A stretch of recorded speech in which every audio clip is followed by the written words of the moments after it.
Hi you guys, and welcome back to my channel. I had this video in mind while I was traveling around in Europe solo, and I couldn't wait to film it. So now that I'm back, it's time. And if you don't really know the background of this, I was just living in Europe for 4 months and au paired for 3 of those months, and then traveled on my own for a solid month.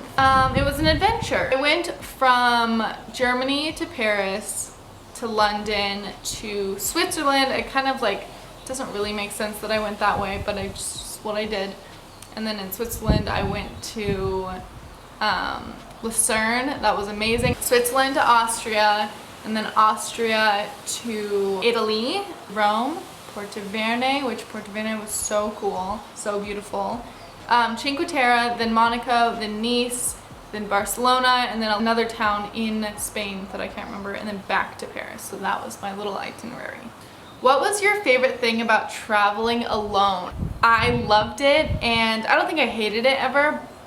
The pros definitely weighed out the cons, but my favorite thing was just learning that I could be so independent, and it just taught me so much about myself that I can do anything, that I could just go wherever I wanted. When you are traveling with somebody, or if you're traveling with a group, you have to have other people's opinions in mind, or you know, you can't just be selfish the whole time. So I think the fact that I could just do whatever I wanted, whenever I wanted, I could go there, here, leave when I want. I didn't have to like ask anybody. It was really free. What is one advice you would give to a first-time solo traveler as a woman? I think my first advice would be to kind of have your wits about you and just be safe and like just be cautious of what's around. I feel like I went into this like so carefree and so like nothing's gonna happen, and like everything went fine. There was no like major hiccups. I don't know, like don't tell like a weirdo, like if you get a weird vibe, don't like tell him where you're staying if you're out and about. But that, I feel like that's just common sense. I feel like just to have a little bit of common sense. Budget, make sure you have like enough money. Is there a place that you liked so much that you would visit it a second time? P.S. Come to Berlin if you'd like. Oh, sweet, but I'm not coming to Berlin. I'm back in Hawaii. Yes, I would love to go back to London. I was actually thinking about going to London again. Like when I was there, I was like, I could just go back to London because I didn't really have any ties back here in America. I could have stayed, but I was homesick. What are your next destinations, and what was the most amazing thing you saw? Oh, hi Grammy. My next destinations are, I don't actually know. Maybe she was wondering like here, like as I was traveling, but I'm answering these like when I'm home. But right now I'm just in Hawaii. The most amazing thing I saw would have to be, I think destination, they're all so beautiful. Like Hallstatt, Austria was insane. I can't choose one. Would you recommend being an au pair? So these questions are kind of just all over the place. I would recommend it. I personally wanted to be an au pair to dive into a different culture. I was like sick of America and like just sick of it. Every single thing seemed the same. Like I wanted, and obviously it's not, I know this, but you know, in the grand scheme of things, like everywhere you go in America, you're gonna get pretty much the same language, same stores. I just wanted something different. That is why I did it. I recommend it. I think everybody's experience is different. Mine is so different, probably from so many other people. Yeah, do it if you want to do it. I have a picture. Oh, that was George. How did you decide where you're going to travel? How did you plan everything out? Deciding where to go was like really tough and overwhelming. I just spent so many nights Pinteresting like best places to go in Europe, like intense Googling. But yeah, I just decided, okay, this is where I want to go. These places look cool, and then I put it on a map. Typed everything into Google Maps. You can make your own map and then connect the dots, and this was best for me because I could like visually see where I was gonna go. So I could go, okay, I'm gonna go here, draw a line, da da da da. Planning wise, I planned a little bit. I didn't plan a lot, but couch surfing was like the most I planned. And then I didn't plan anything for my destinations ahead of time because I really just wanted to go as I went and not really have a set plan.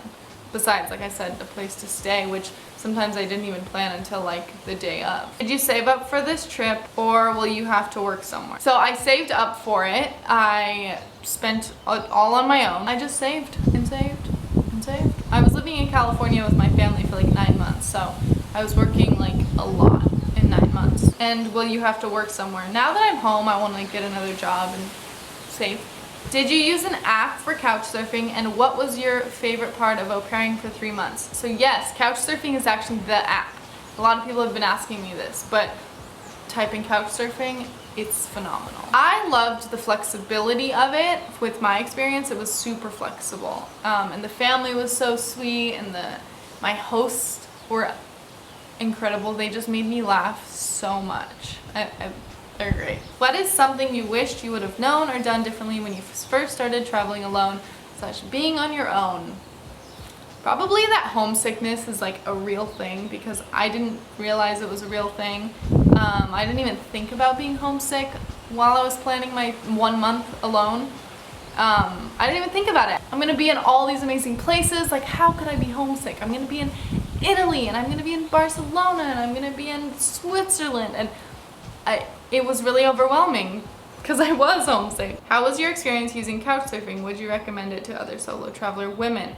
Yes, I recommend it so much. You just gotta like be smart with it. Like, don't book anything that doesn't have reviews. And I did not have a problem with staying with men and women. How do you deal with homesickness? I don't know. I didn't deal with it. Sometimes I would like see other people with a boyfriend or like with a friend, and I was like, or even thinking of like my mom. She would be so fun to like be in these places with. I would like shut down. And like when I was in Italy, Rome was fun, but then I went to Cinque Terre, and I feel like Cinque Terre is somewhere you need to go with people, like, cause there's people but couples everywhere, like groups. Like, it's not somewhere you just like meet people. Like Rome, I met these guys that were also traveling, and then Cinque Terre is like honeymooners, and I didn't meet like anybody.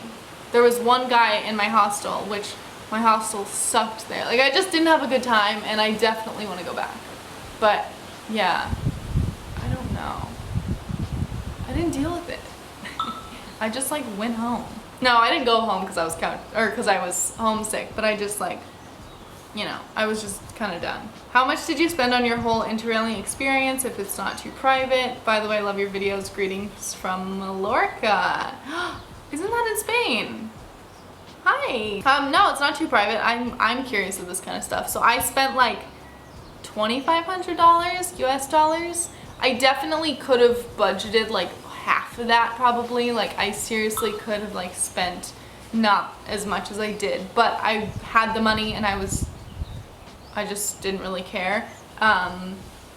I mean, I cared to a certain point. Like, I wasn't stupid with my money, but at the same time, being homesick, like, I am such an emotional eater, so I spent so much money on food, and yeah, so much money on food, like, just ridiculous. That's just for the month, not the whole 4-month thing. Just me traveling alone. How far in advance did you book everything, and are you surprised at how everything worked out, or was it all well-planned chaos? Okay, so I booked the first like week or so of couch surfing just to have a little bit of like comfort, because I was kind of like, oh my gosh, what if nobody accepts me and then I'm stranded? I did that like really far, like I think like a month. I was like, hey, I'm gonna be here on the 1st of whatever, and they were like, wow, that's really far ahead. But couch surfing, like, you can usually do it a few days in advance, sometimes even a day in advance. If you're in like a super popular city like Paris or something, there's so many people. Yeah, I didn't really plan anything that advanced, and I'm not that surprised. I mean, like, it all went super smooth. Like, there was never a time where I was like, I'm stranded. I mean, maybe there was one time, but I wasn't even stranded. Like, I had a place to stay. I was just like in the middle of nowhere, and I didn't want to be there. But no, I'm not that surprised. The way I went into it, I was like, you know, everything happens for a reason. Like, it's gonna be an adventure. This isn't forever, so whatever scenario I get in, like I'm gonna get out of it. Did you encounter any language or any problems with the language barrier anywhere? Not really, like ever, because I went to pretty touristy spots, and I'm also not like afraid to just like ask for help or like, hi, do you speak English? Or, you know, you kind of can't be afraid to like talk to strangers. And, or actually there was this one time in Paris, I was at the grocery store and I was in the checkout line and I had grabbed some vegetables, and I didn't realize you had to weigh the vegetables and put a sticker on it yourself, because here you don't have to do that. Like they type it into the computer and, you know, ring you up. So there was a line behind me and the lady was like, like I couldn't understand. I understood her, but I couldn't, like we couldn't communicate, because I was like, oh, what? Oh, I'm sorry. Like, okay, just, I don't want them. You can put them to the side. And then I was like, because I just didn't want them anymore, so the line would just keep going and like whatever.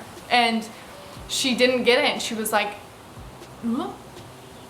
And this guy at like 6 people back was like, oh, you have to put the sticker on it. And I was like, I don't know how to do it. Like the machine, what?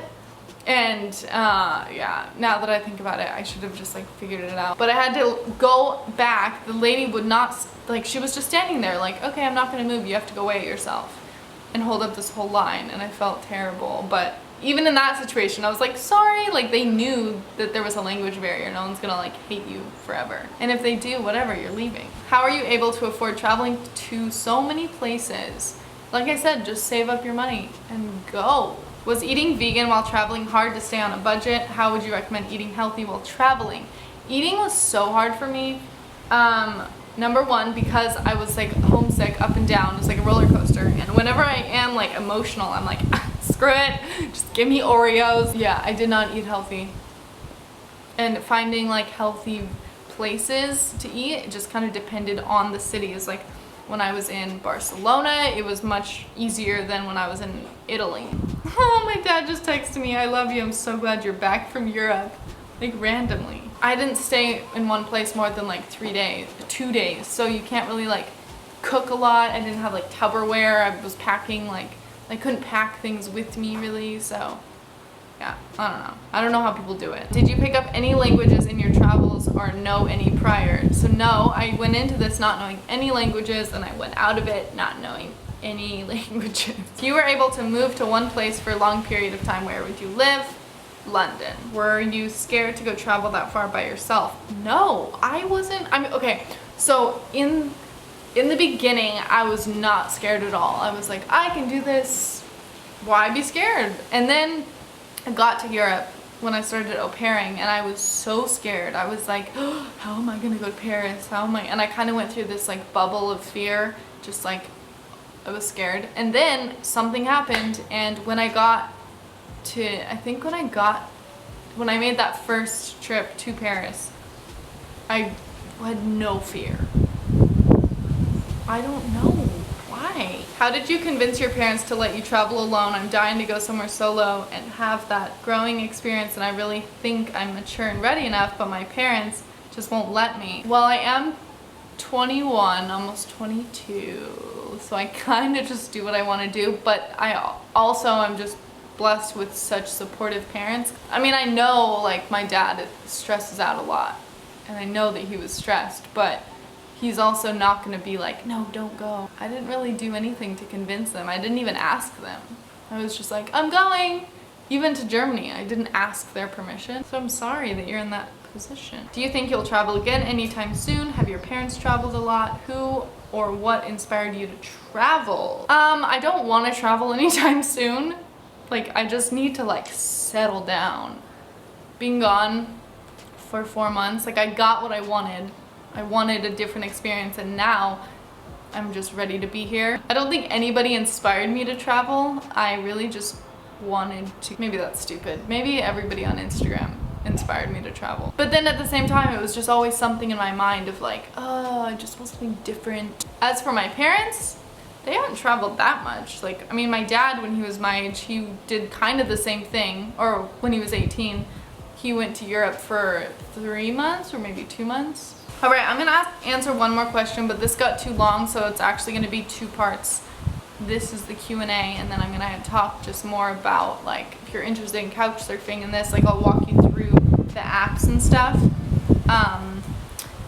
that, like, all the apps that I used. But somebody asked, hi, I have some questions for you for your Q&A. How does couch surfing work? Do you pay the person to stay there? Also, I noticed you stayed with males. Did you ever feel uncomfortable or worried? Also, how did you understand the currency exchange rate with the people you didn't speak English? Thanks, girl. I enjoy your vlogs. Okay, so I kind of briefly answered these, but do I pay the person to stay with couch surfing? No, that's what's just wild. Like, you don't pay anything. It's kind of like this, like, exchange. For every place that I stayed, I asked them, like, why are you doing this? Like, I wanted to just know why. And they always said, someday when I travel, I hope that people are going to do the same for me. So they always asked me, like, you know, make sure that you host people in return. But you can do kind gestures, like, you know, take them out to dinner, pay for their food, or, I don't know. Some people, like, paid for my dinner, and I was like, no. And they're like, it's fine. Like, you're my guest, and just paid for me. It's weird. I appreciated it. Nope, never felt uncomfortable with staying with males. Thinking about it, like, it is kind of weird, like, walking into somebody's house and it's like, hi, are you gonna rape me, or... But no, I never got a weird vibe. And how do you understand the currency exchange rate? I just had a debit card that had no fees, so I would just use my debit card and then get cash. It was pretty easy. All right, you guys, that is enough for this part of the video. Stay tuned for more if you're curious about interrail. I didn't really talk about interrailing. Interrail tips, hostels, like I said, my most used apps. Okay, thank you guys for watching, and thank you again for asking the questions. Mwah.